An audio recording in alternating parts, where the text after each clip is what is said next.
LaShonda is a Squarespace web designer from Dinwiddie, Virginia. She is the immediate past president of the Rotary Club of Lynchburg Morning and currently serves as an assistant Rotary Public Image Coordinator for Zone 33. And she's also the Area 5 Foundation advocate for District 7570. When she's not volunteering, she and her husband, Josh, of 7 years, run Life Focus Pictures, which provides marketing assistance to small business and nonprofits worldwide through video production, website design, and video tutorials. She is passionate about time management, strategic marketing, and teaching people to be impactful with their service. The takeaway with LaShonda is that whatever she does, whatever she takes on with tremendous passion. So LaShonda, it's all yours now. Well, thank you guys so much for having me, and I'm really excited to share this presentation with you all. It has been a crowd favorite because I think Rotarians all around the world really want to find creative ways to deal with this new normal. So that is what we're going to be talking about today. And I want to remind you guys that we had a very interesting theme that seems very appropriate for what's going on. And that presidential theme with Mark Maloney was Rotary Connects the World. And so we still have a little bit of time left with that theme. And I want to remind you guys that although we are distanced physically, we're not distanced socially. And so that's a really important thing to remind ourselves of, because a lot of people who are in isolation aren't socializing as much as they did before. And so really what we need to do to keep people in Rotary, to keep people feeling involved and feel like they belong, is find creative ways to be social at a healthy distance. So that's what we're going to talk about. Now, remember that Rotary is a membership organization with a passion for service. And so it's out of that community that we decide to serve the world. And our members are like-minded individuals. And we talked about fellowships earlier today, but at the end of the day, because we decided to join Rotary, we all know that we enjoy putting service above self. And so if there's any group of people that you should be calling on to socialize during this time to give you inspiration or make you feel better, it's Rotarians. And we don't have to just reach out to Rotarians in our club. If you are connected with people on Facebook or on other forms of social media who are in different clubs, now is the time to connect over Zoom or any other type of video conferencing, because we've got a little bit of time on our hands. Now remember that Rotary is the brand and we are the brand ambassadors. A brand is much more than just the logo. Rotary's brand is much bigger than its wheel. It's a perception and it's how others think about us, not just how we see ourselves. And so as we talk about Rotary on social media during this time, we have to remember that for a lot of people, we are the only representation of Rotary they may ever see. And so we need to make sure that we give a very good impression of what it means to be a Rotarian during this time. Now, one of the things that I have found is Rotarians are Zooming. We are Zooming so hard right now. And while it is sometimes awkward and sometimes just uncomfortable, we're all doing it. And so let's just smile about it and keep life moving. Feel free to joke about it. It's okay to laugh. So I love when people, like I am now, just because I'm a little, ADD, they turn their cameras off, or some people say, this is my profile pic, but this is how I actually look during the meeting. It's okay to post memes about Zoom. It's okay to make this whole situation lighthearted because again, Rotarians love to have fun. So speaking of fun, I created this graphic and I think this would be so much fun on a club meeting or a board meeting that you have to do on Zoom. At some point, we've already got some of these. Someone shows their cat. You recite the 4-way test. Sometimes things just happen.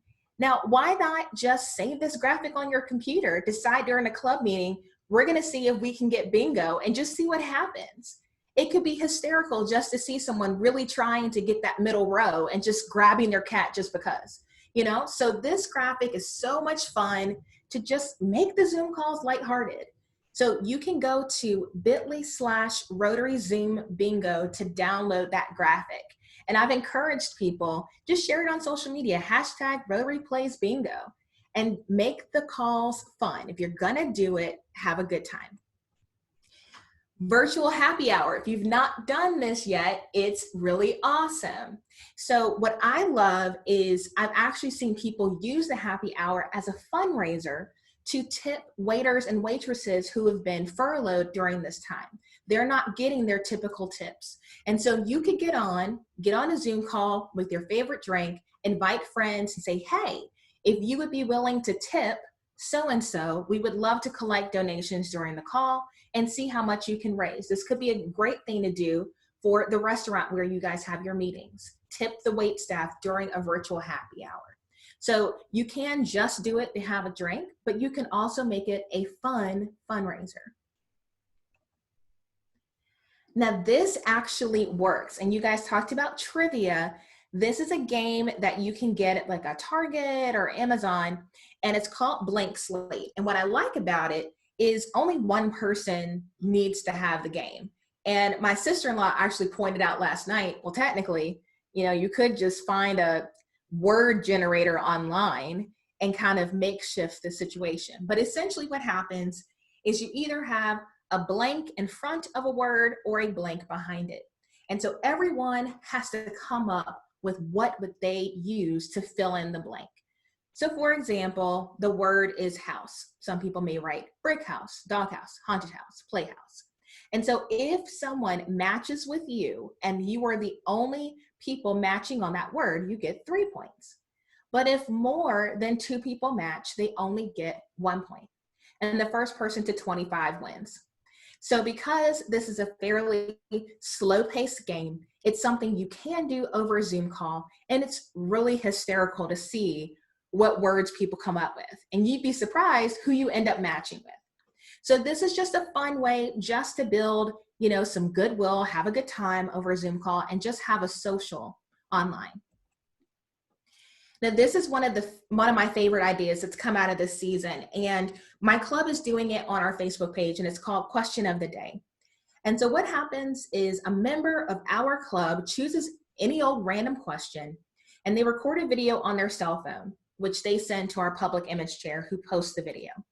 So for this particular video, Chris Jones, who is the manager of our minor league baseball team, he asked, if you could go to any game in the world right now, what game would you go to?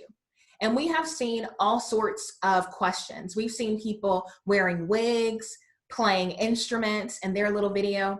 But what I love about this is some of the folks who have submitted questions are people who don't actually talk a lot during club meetings. And so you're able to hear from different folks who don't usually get their chance to be in the spotlight. And so it's given us an opportunity to get to know each other, and for the community to get to know who we are in a fun way. So I thought this was a great idea, and this is something that you can do now, but you can do it in the future. So question of the day is really cool, and honestly, you could also get your speakers to do it. If you have a guest at your meeting, the question of the day could be your speaker for that day, and that could be maybe a bit more interesting than just posing with them in person. So come up with some creative ideas for how can you get people to talk back to you on social media. Speaking of which, we've seen some fun posts like this. Make someone smile. Post a picture of your pets in the comments. For a lot of folks, we've never seen their animals because we've never been in their homes. And so it's hysterical. Some of the snakes and the turtles and the dogs and the cows and we've seen all sorts of things in the feed. So that's a great idea. A playlist, everyone posts their favorite song. This is a great opportunity for us to ask some questions that maybe we never get a chance to ask during a club meeting of our membership. So that's something you can do on Facebook as well. Now, this is something that I am so proud of that's happening in our community. And if you guys don't have a group like this, it would be awesome for your club to initiate it. So there is a public Facebook group called Lynchburg Curbside Takeout Options. And because the restaurant industry is changing so much, so fast, Facebook is the quickest way to find out what the specials are right now, what people's hours are, who's doing curbside, who's not. And so what happens is people post in the group when they get takeout, and restaurants post when they're offering specials. But I would encourage you guys as a club to just maybe once a week, twice a month, pick a local restaurant and everyone place takeout orders with that restaurant that night. You guys could all post pictures of, hey, order dinner from da da da da da, shop small, shop local. People in the restaurant industry are going to need help for months. So right now it's more about that takeout and curbside, but it's going to continue to be an issue. And so I think this is an awesome opportunity for that restaurant to feel supported by Rotary. And at the end of the day, maybe the owner of that restaurant could become a member. You've extended such gratitude to them. They may want to do something in return. Wow, I never even heard about Rotary. Thank you for supporting my business. Other folks say, we hope you make it, but you placed 20 orders with me. Maybe I'll come check out a club meeting. So I think this is also a great strategy for membership recruitment. So feel free to support local small businesses in that way. Now, your club can donate to a local soup kitchen or food bank. In our zone, we already had a challenge called the 10 Million Meal Challenge. But here's something that I want to bring up that isn't very intuitive. We have the executive director of Lynchburg Daily Bread in our club.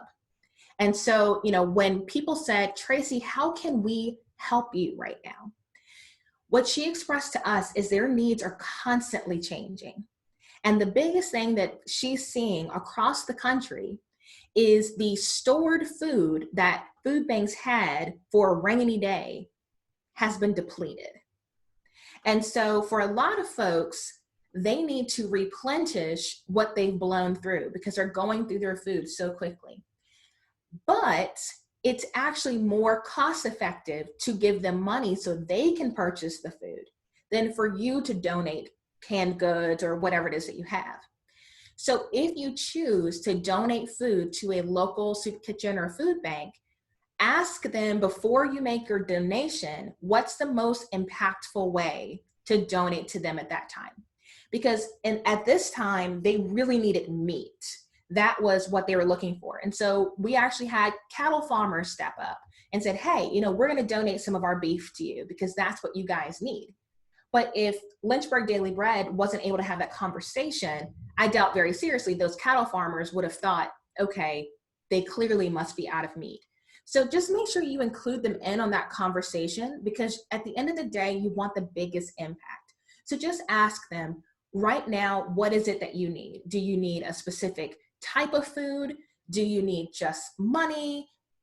Make sure that they are a part of it so that your donation goes even further.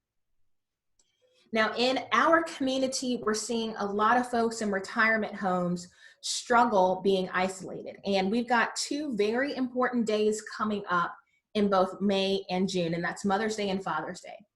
And I would encourage you guys as a club to send some letters or send some gifts to retirement homes because a lot of those folks, their families cannot come and celebrate with them. They're too much at risk. And so, maybe for Mother's Day, your club could give a single rose to every woman in a retirement home. And maybe for Father's Day, you guys could give a tie or whatever it is that you'd like to do. But this is a great opportunity for you to care for folks who feel very isolated. And these are just some examples of what folks did for Easter for the Elks Home. And they really appreciate it. They really love feeling seen. And even if you don't know these folks personally, just to know that somebody cares goes a long way. So you could do it for Mother's Day and Father's Day, but honestly, any time of the year, I think would be a good idea to reach out to these groups of folks. This is one of my favorite displays that I've seen so far, and that salutes your local healthcare workers. And you're seeing a lot of folks in the sign industry use this as an opportunity to visually show gratitude to those essential workers and first responders. But a local club in our district actually use it as an opportunity to not only express gratitude, but to draw attention to their annual fundraiser, the Field of Honor. So they made a mini field And they said, hey, we salute our healthcare professionals, and they stuck that rotary wheel on it. And so on the way to the hospital, people can see this display. And so not only do they know that there's a group of people that are expressing gratitude for the healthcare professionals, but now they're connecting those flags and that wheel to that club. And so this has been a great way to get their name out. They were on the news, they were in the newspaper. And so they'll probably recruit some members because of this display. So in our community, I've seen, those little yard signs pop up. You don't have to do necessarily a banner, but I think it's a great way if you brand it for Rotary to show visually that Rotary honors these groups of folks. So I thought that was a great idea. And the last thing is you can make and donate fabric masks. Now, what I have seen is there is a woman in my community, her name's Heather, and Heather has been creating masks ever since the stay-at-home orders were issued in Virginia. At first, she was doing it by hand, and she said it took her 3 hours to make a single mask. Then she got a sewing machine, and now she's churning out about 30 a day. And at this point, she's made over 900 masks that have been donated in our community. She's just one person. Now, what I love about what she's doing is she's showing the whole community that she puts service above self. And as soon as our club can meet in person, I will definitely be inviting her to come and get to know other people who serve all year round. So not only can you guys make and donate fabric masks, but you can look on social media for people who are doing that and recruit them into Rotary. Hey, come check us out. We're a group of people that do this all the time. So that's a great way for you to share Rotary. And remember that there are going to be lots of folks who are going to be afraid to meet in person once we're back at our normal meeting environments. So your club could even make the mask for your club. So just an idea. Now, my goal this year was to wear a purple wig and share about my passion for polio. And I'm always looking for creative ways to talk about this crippling disease. And so I was able to go from coast to coast to Northeast Pets and Southeast Pets, and then everything shut down. And so I was pretty discouraged, because I was excited about being able to talk to more people. But I realized this was an awesome opportunity for me to express my passion for disease prevention, not just for polio. And so disease prevention is on the top of everyone's mind right now. And so Rotary opened an opportunity for me to help fight COVID-19. And so because of COVID-19, I've been able to start conversations with people about how much having a disease anywhere in the world can impact you right now. There are so many people who did not take polio seriously, but now with the reality of this situation, they're opening their eyes to it. So you may have opportunities to talk about Polio Plus in a way you never had before. So make sure that you spark those conversations. And so right now, we talked about this earlier, but we can actively donate to the Disaster Relief Fund. And we know that our foundation does an incredible job of making sure that those funds get to the right people. And so if you are looking for a way to plug in your finances to help fight this, that's an awesome way to do it. And so you can just go to the Rotary website. They've got the little pop-up area at the top, makes it super easy to donate. And I know that Julia Phelps in our area has challenged folks to give $25. So any amount helps, as you know. So I would encourage you guys, if you need my help with anything, feel free to shoot me an email at lynchburgmorninglashonda@gmail.com. You can also friend me on Facebook. I tend to post a lot about what my Rotary friends are doing as a way to encourage other folks. But speaking of encouragement, I want to leave you guys with this. And this is my favorite quote right now. It's my mantra. Everybody knows I love this quote. And that quote is, light yourself on fire with passion, and people will come from miles to watch you burn. And I want to burn bright for Rotary. I want to burn bright for what I'm passionate about. But what's most important about this quote is you don't have to wait for somebody else to light you on fire. You can do it yourself. And so I know we're isolated. I know things are strange and uncertain, but if 1.2 million people around the world lit themselves up on fire with passion, Rotary would be absolutely changed. And so I would just say to you, if you feel like your passion has taken a hit, find that power within yourself to say, you know what? I want to light myself up so I can encourage other people to do that. And I will tell you that it wasn't until I really started lighting myself on fire that even my family considered Rotary. And my dad asked how he could join. I had been a member of Rotary for years, but it wasn't until I took it to that point where I was willing to share on social media, where I was willing to connect my passion with what I was posting, that I started to see people running into me in the grocery store saying, hey, I want to feel like I can actually do something. It looks like you're doing something. Tell me more about that. You know, and they may not know exactly what we do, but they do know that we are making a difference. And right now, people want to make a difference.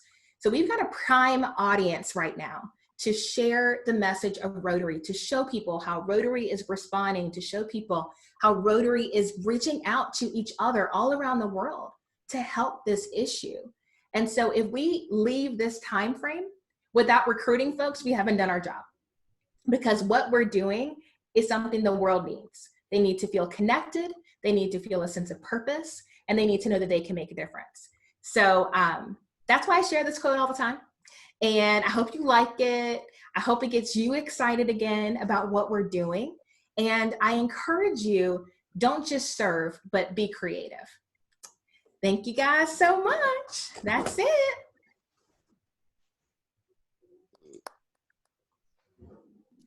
Thanks, LaShonda. Does anyone have any questions? You all are muted right now.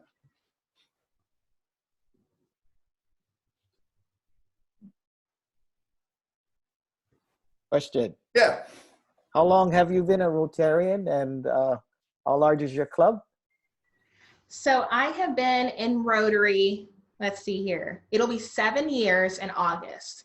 I joined when I was 23. And when I joined, there were 2 ladies and we had 40 members. And now we have over 70 with the waiting list. Wow. We have about 5 people who really want to be inducted in person. So we're waiting to meet so we can pin them in person. But it's been awesome to see the change. We had so many young people the year before I was president that we gave 6 different families Rotary onesies that said future Rotarian, because everyone was having their first baby.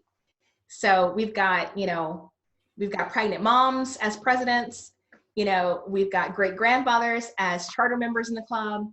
It's a real eclectic group of people, but I think it's helped us to all grow and learn from each other because we come from so many different walks of life and so many different beliefs and backgrounds and life stages. So our club is awesome. We're awesome. And I think we're challenging other clubs in our area to be awesome where they are. And so we're just seeing kind of everybody kind of elevate each other, which has been good to see. Very cool. Very nice. Yeah. On that note, I will just say Anne, who is, I mentioned she is a new member, she was inducted via Zoom. So we have already inducted one that way. And I will also remind you all that Kristen, who is one of our also new members, is due at the end of this month with her second kid. So look forward to a birth announcement there. So that would be really cool. LaShonda, just a comment about the folks in the, like you said, in the senior homes and stuff. I mentioned that Ted and I are doing this food delivery. And there's one of those moments, one thing that we've commented on that's really cute. You drop the food off and you call them if they don't see you when you're there, because you're not obviously supposed to make physical contact with them. And what we've learned is a lot of the time we leave a message, but a lot of the times we get them. And even sometimes when you leave a message, they will call you back. And what we realized is they just want someone to talk to. They just want to have a little bit of that conversation. And it really is very sweet how, not only how appreciative they are, but just the fact that you're making that connection with them and having an opportunity to just brighten their day a little bit. It really is a very good thing. We are going to, at the board meeting tonight, you guys don't know this, but I'm going to talk about doing some virtual pauhanas because, of course, we've been missing those. So looking at ways we can bring those back as well. Pauhana, sorry, after work activity. There I go. See, you didn't even throw it all y'all at us, but I gave you a pauhana. Rotarians were involved, so I was like, it's probably an alcohol situation. There you go. Yeah, yeah. So we will look to reinstitute those. Any other questions? I do have one more thing I want to do before we let you go, but any questions for LaShonda? Well, a big thank you. And I'd just like to reinforce a point that LaShonda made. And I am friends with her on Instagram, or I follow her on Instagram and Facebook. And she's great about sharing her personal stories as well as her Rotary stories. And it's really wonderful to follow her career as well as her Rotarian activities. And I think that's something for all of us to keep in mind. It's not that difficult to hit the share button on some Rotary post so that you share it to your personal news feed. Mm-hmm. And the more of us that do that and the more often we do it, the more our Rotary stories get spread out to people, and particularly younger audiences who spend a lot of time on social media every day. They're probably more likely to see us share a post in our personal news feed than they are to read a newspaper article in the Garden Island. So I just encourage you all to think about that as you're scrolling through your social media. Don't forget to hit the heart button in Instagram or hit the share button in Facebook and help spread the word. And LaShonda, one other thing, you might want to take this back. RDG suggested, he'd seen this article about, instead of scaremongering and fearmongering, the idea of caremongering. So we've actually created groups. There's one on Kauai, one on Maui, and one on the Big Island that is Rotary Caremongering Kauai. And that's a place that we share a lot of the, like you said about the takeout things and everything, that's a place where we share a lot of that content too. And it's been really kind of neat to see how that group has grown over time as well. And there are a lot of other people now that are contributing to that. So, and I kind of think it's a neat little name because it's different and unique. So it's another good one.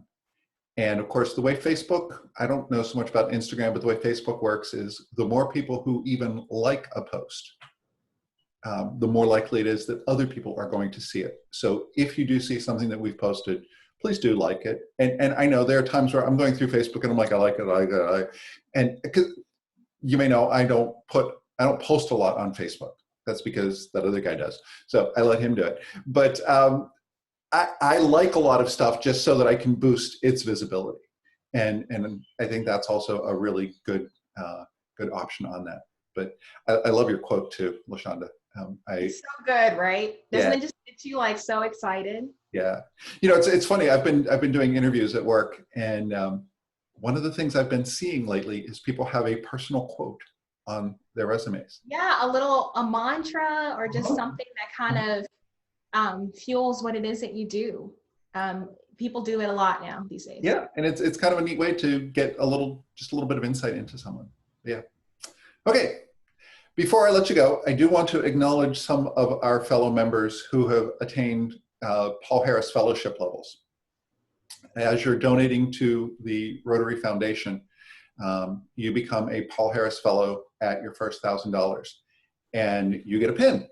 And then each time you have another $1,000, you become a Paul Harris Plus. And we have 3 of our members who are moving on to the next stage. And the first one goes to Ron, who is a Paul Harris Fellow +3. Now, the cool thing is, Ron and Sandy, his wife, and Ted and I have been doing some trading of food, and we got yeast and sourdough starter and dough, not bread, just dough.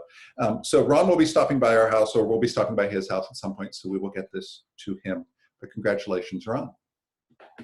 The next one we have is a Paul Harris +4 pen. And this is going to Ted. So he has hit that next level. And that one's going to be easy for me to deliver. But this one's going to be the easiest one of all. This one's mine, which is a, can't see, it's a Paul Harris +5. So those will be obviously, like I said, very easy to deliver. But as you donate to the Rotary International Foundation, you can achieve these different levels of Paul Harris Fellowship. You can go in and do the donations for Polio Plus. The Polio Plus chair for our district has actually recommended the $25 per person donation. And one of the points that he made, and I thought this was very valid, was when you come to a meeting, if you eat breakfast, you pay $15. And you pay $15 every week. We have 3 meetings a month. That's $45. So the $25 is a nice reuse of some of those funds. And it's interesting, it was something I wasn't really considering, that those funds were not being spent, so I could look to repurpose them to something with Rotary. But I think giving it over to Polio Plus so that we can work on fighting COVID-19 is a really important thing. And another one, LaShonda, I just want to mention this one to you. Last week's speaker was John Nanny, who is a Rotarian who's also a polio survivor, and you obviously know John. And one of the things he mentioned was he's dealing now with post-polio syndrome. And he was basically recovered from polio, but this post-polio syndrome has come back and brought some new symptoms on him later in life. And that's one of the things that we need to be aware of could happen with COVID-19. They're already seeing some, after people have recovered, some symptoms that are recurring. But who knows what's going to happen in 20 or 30 years? So looking at not just the idea of, well, let's all go out and get it, and then we can storm the Capitol. Oh wait, no, that was getting political. But the idea of let's all go out and get it, and then we develop the immunity and everything's fine. We don't know that everything would be fine from that. So keeping that in mind, I think, is also a very good thing. Any final thoughts or comments? I just want to thank LaShonda for being with us this morning. LaShonda, as always, it was a wonderful and very inspiring talk, and thank you so much. And as I've said to you privately, I look forward to the day where we actually are able to meet in person. Even though I know LaShonda on Facebook and we are from the same district as far as my growing up in Rotary, we've never had the opportunity to meet in person. There have been several opportunities, but something always happens that prevents that. And the most passing in the night. I was hoping that we would be able to actually meet in person in Honolulu, but that's not going to happen. So one day it will. But LaShonda, mahalo for being with us and for everything you do for Rotary. No problem, guys. Thanks for having me. All righty. I killed my browser when I was doing the inadvertent playing of the NBC News. So I don't have a bell, but ding. Thanks so much, all. We'll see y'all next week. Aloha. Aloha.